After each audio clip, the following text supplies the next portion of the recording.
টেবিলটা পরিষ্কার করো, এই টেবিলটা পরিষ্কার করো। Clean this table, clean this table. এরকম ভাবেই আমরা বলতে পারি clean this shelf, clean the cupboard, clean the room, right? Okay, পরের সেন্টেন্সটা দেখি। এটা পুনরায় বলো, এটা পুনরায় বলো। পুনরায় বলার ইংলিশ হচ্ছে রিপিট এবং এটা ইংলিশ হচ্ছে ইট, তাহলে এটা উল্টে যাবে, কি হবে? পুনরায় বলো এটা, ইংলিশ রিপিটেড, রিপিটেড। আমি যদি বলি তোমার কথাটা আর একবার বলো, তোমার কথাটা আর একবার বলো, repeat what you said, repeat what you said. Same ভাবে পরের বাক্যগুলো দেখো, এগুলোও তোমরা পারবে। কবিতাটা আর একবার বলো, রিপিট দ্য পোয়েম। গল্পটা আর একবার বলো, রিপিট দ্য স্টোরি। বাক্যটা আর একবার বলো, রিপিট দ্য সেন্টেন্স। প্রশ্নটা আর একবার বলো, রিপিট দ্য কোয়েশ্চেন। দেখো পারলে কিনা? তাহলে আমরা যেটা করছি সেটা হলো এখানে আমরা অবজেক্টটাকে চেঞ্জ করে করে নতুন নতুন সেন্টেন্স বানাচ্ছি। তাহলে দেখি, আমাকে দাও, তাহলে আমাকে ইংলিশ হচ্ছে মি এবং দাও ইংলিশ হচ্ছে গিভ। তাহলে এখানে কি হবে? দাও আমাকে, ইংলিশ কি হবে? Give me, give me. এবারে আমি যদি বলি আমাকে বটলটা দাও, গিভ মি দ্য বটল। আমাকে বইটা দাও, গিভ মি দ্য বুক।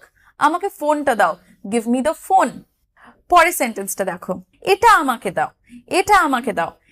দাও এটা আমাকে, কি হবে ইংলিশ? দাও এটা আমাকে, দাও ইংলিশ গিভ, এটা ইংলিশ ইট, আমাকে ইংলিশ হচ্ছে টু মি। আমি কাকে দিতে বলছি? আমাকে দিতে বলছি। তাহলে আমরা তার আগে টু প্রেপোজিশনে ব্যবহার করবো, মি এর আগে টু প্রেপোজিশনে ব্যবহার করব। Give it to me, give it to me. তাহলে এবার আমি যদি বলি এটা বাবাকে দাও, গিভ ইট টু ফাদার। এটা মাকে দাও, গিভ ইট টু মাদার। এটা ভাইকে দাও, গিভ ইট টু ব্রাদার। এবার ইটের জায়গায় আমরা যদি চেঞ্জ করে দিই কিছু, তাহলে কি হবে? যেরকম ধরো আমি যদি বলি এই ফোনটা বাবাকে দাও, এই ফোনটা ইংলিশ হচ্ছে দিস ফোন, তাহলে কি হবে? Give this phone to father. এই বইটা মাকে দাও, give this book to mother. এই ট্যাবলেটটা ভাইকে দাও, give this tablet to brother. Okay, পরের সেন্টেন্স, তৈরি হয়ে নাও। তাহলে বিষয়টা কিছুটা এরকম হবে, হয়ে নাও তৈরি, ইংলিশ হবে গেট রেডি, গেট রেডি। এবারে আমি যদি বলি স্কুলের জন্য তৈরি হও, গেট রেডি ফর স্কুল। অফিসের জন্য তৈরি হও, গেট রেডি ফর অফিস। পার্টির জন্য তৈরি হও, get ready for the party. আমাকে দেখাও, আমাকে দেখাও।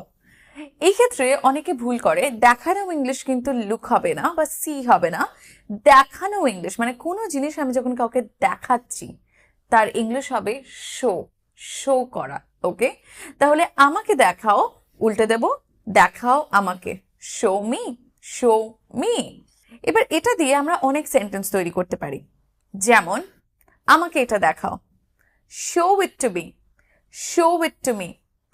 তোমার ফোনটা আমাকে দেখাও, show me your phone, show me your phone. তোমার ড্রেসটা তাদেরকে দেখাও, কিরকম হবে? দেখাও তোমার ড্রেসটা তাদেরকে, show your dress to them, show your dress to them. বাবাকে তোমার রেজাল্টটা দেখাও, show your result to father, show your result to father. পরেরটা দেখি, তুমি কি জানো, তুমি কি জানো, do you know, do you know. এইবারে এটা আমরা আরো অনেকভাবে বলতে পারি, যেরকম তুমি কি তার নাম জানো, do you know his name. তুমি কি তার অ্যাড্রেস জানো, do you know his address. তুমি কি তার পরিচয় জানো, do you know his identity, do you know his identity. তুমি কি খবরটা জানো, do you know the news. তুমি কি তার মাকে জানো, ডু ইউ নো। যদি বলি কখনো জোরে চিৎকার করবে না, কখনো জোরে চিৎকার করবে না। দেখো এখানে আছে কখনো জোরে চিৎকার করবে না, অর্থাৎ জোরে চিৎকার করবে না, তার আগে আরেকটা ওয়ার্ড পাচ্ছি কখনো। এই ক্ষেত্রে আমি নেভার দিয়ে সেন্টেন্স স্টার্ট করব। সেন্টেন্সটা কি হবে? Never shout loudly, never shout loudly. কখনো বাইরে যাবে না, never go outside, never go outside. তাহলে এখানে আমরা কি করব? নেভার বসাবো, তারপরে আমরা ভার্বকে বসাবো এবং তারপরে আমরা বাকি সেন্টেন্সের অংশটা লিখব। তাহলে কখনো যাবে না বাইরে, এরকম ভাবে বাক্যটা হবে, নেভার গো আউটসাইড। কখনো তার সাথে কথা বলবে না বা কোনো দিনও আর তার সাথে কথা বলবে না, never talk to him, never talk to him. পরেরটা দেখো, কখনো মিথ্যা কথা বলবে না, নেভার লাই। কখনো তাড়াহুড়ো করবে না, নেভার হারি। এবার আমরা ডোন্ট দিয়ে সেন্টেন্স কিভাবে বলবো, যেরকম আমি যদি কেবল বলি চিৎকার করবে না, ডোন্ট শাউট, ডোন্ট শাউট, করবে না চিৎকার, ডোন্ট শাউট। খেলবে না, ডোন্ট প্লে। টিভি দেখবে না, don't watch TV, don't watch TV, দেখবে না টিভি, ব্যাস এই অবধি, ডোন্ট ওয়াচ টিভি। পরেরটা দেখো, মিথ্যা কথা বলবে না, ডোন্ট লাই, তার সাথে কথা বলবে না, ডোন্ট টক টু হিম। আজকে বাইরে যাবে না, don't go outside today. Class miss করবে না, ডোন্ট মিস দ্য ক্লাস। আমি জানি না, আই ডোন্ট নো, এখানে কোনো চেঞ্জেস হলো না বাংলায়, আই ডোন্ট নো। আচ্ছা, এবারে এটাকে আর একটু যদি আমি বলি এরকম ভাবে, আমি তার নাম জানি না, I don't no his name, তার নাম ইংলিশ হচ্ছে হিজ নেম। দেখো এগুলো তোমরা সবাই জানো, খালি প্যাটার্নটা জানো না বলে ভুল হয়, তাই না? আচ্ছা, এর পরেরটা দেখো, আমি তার বাবার নাম জানি না, I don't know his father's name. আমি জানি না তার মাকে, বা আমি তার মাকে জানি না, I don't know his mother, I don't know his mother. আমি তার ঠিকানা জানি না, I don't no his address. আমি জানি না এটা কি, তাহলে এটা কি এর জন্য আমরা কি ব্যবহার করব, what is this. I don't know what is this, I don't know what is this. আমি জানি না তুমি কি বলছো, I don't know what are you saying. আমি জানি না তুমি কি বলছো, I don't know what you are saying, I don't know what you are saying. আমি জানি না সে কি করে, আমি জানি না সে কি করে, I don't know what is he, I don't know what is he. পরেরটা দেখি, ভুলে যেও না, ভুলে যেও না ইংলিশ কি হবে, ডোন্ট ফরগেট, ডোন্ট ফরগেট।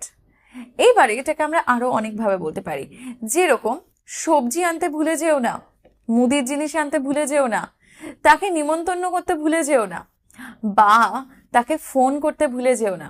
এই কথাগুলো কিভাবে বলবো, এখানে আমরা ফরগেট এর পরে টু এর ব্যবহার করব এবং তারপরে ভার্বের ব্যবহার করব।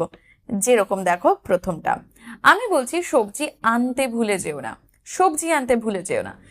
বাংলার প্যাটার্ন যেরকম আছে সেরকমই থাকবে, don't forget, don't forget to bring vegetables, don't forget to bring vegetables. হ্যাঁ, ডোন্ট দিয়ে যে সেন্টেন্সগুলো হচ্ছে আমরা দেখতে পাচ্ছি সেগুলো বাংলাতে যে আছে ইংলিশে অনেকটা সেমই থাকছে। পরেরটা কি আছে দেখো, আমি বলেছি মুদির জিনিস আনতে ভুলে যেও না, মুদির জিনিস ইংলিশ হচ্ছে গ্রসারিজ, তাহলে কি বলবো, don't forget to bring the groceries. পরেরটা দেখো, তাকে নেমন্তন্ন করতে ভুলে যেও না, don't forget to invite him, don't forget to invite him. তাকে কল করতে ভুলে যেও না, don't forget to call him, don't forget to call him.